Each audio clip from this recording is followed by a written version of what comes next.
topic is going to be about the money that we will need to actually purchase a home. Oftentimes, we talk about getting our credit together, which is what my first video was about in this first time home buyer series. Now we're going to talk about the monies that you actually need in order to purchase. So the first thing is an escrow deposit, also known as the good faith deposit. With the escrow deposit, it's usually 1% of the cost of the loan. However, because of the times that we are in order to have a competitive offer, you may have to offer more money than just 1% of your loan type. The next thing that you also need to consider is your down payment. Well, we know with FHA loans, the down payment, if your credit score is in between 580 and above, is going to be 3.5%. That's 3.5% of the cost of the home. Okay. Are there things such as down payment assistance programs? Yes, they are. They're also known as second mortgages. And you can also receive grants for your down payment assistance from private lenders as well as nonprofits. But we'll get into that on another video. The next monies that you need to be prepared to spend and have saved up for in the home buying process will be inspections.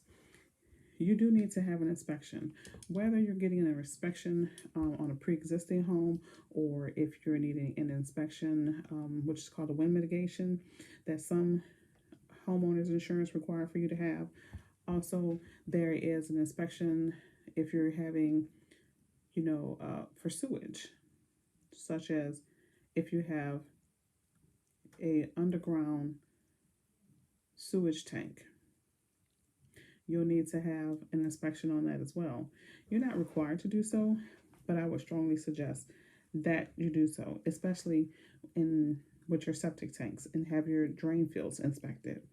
The next thing that you're going to need money for is a survey. You may be able to negotiate the cost of the survey into your contract, but if not, then you need to go ahead and be prepared for that. Ask your realtor, what's the standard amount of surveys?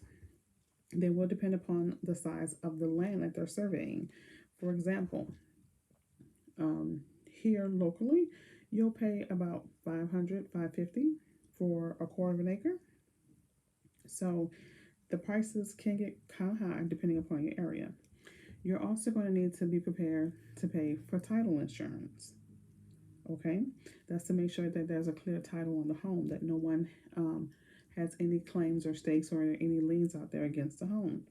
You're also going to need to be able to be prepared to pay for a home warranty. That can be anywhere up to like $600, $650, depending upon what type of home warranty and what type of deductibles that you're wanting to have in coverage. And last but not least, our favorite thing in the whole wide world, which is closing costs. Now, your closing costs will include things such as your survey and your title insurance, but don't forget, there is such a thing that's called closing cost assistance, which is also can be lender credits, it can be grants, it can be gift money. There's a variety of things. But again, we'll go in more detail about that on another video. So just a brief list of things that you need to be prepared for when you're purchasing a home financially. Let's go over it again. Escrow deposit. It's typically 1% of the cost of the loan. Again, because we're in these times, it may be more. Your realtor may suggest for you to put more money down to let the sellers know that you actually want to purchase the property and that you're putting in a competitive offer. Next, your down payment. Again, with FHA, it'll be 3.5% if your credit score is 580 and above. If you're going with conventional, it could be 3 to 5%. You have your inspection, those fees, your survey, title insurance, a home warranty, and your closing costs.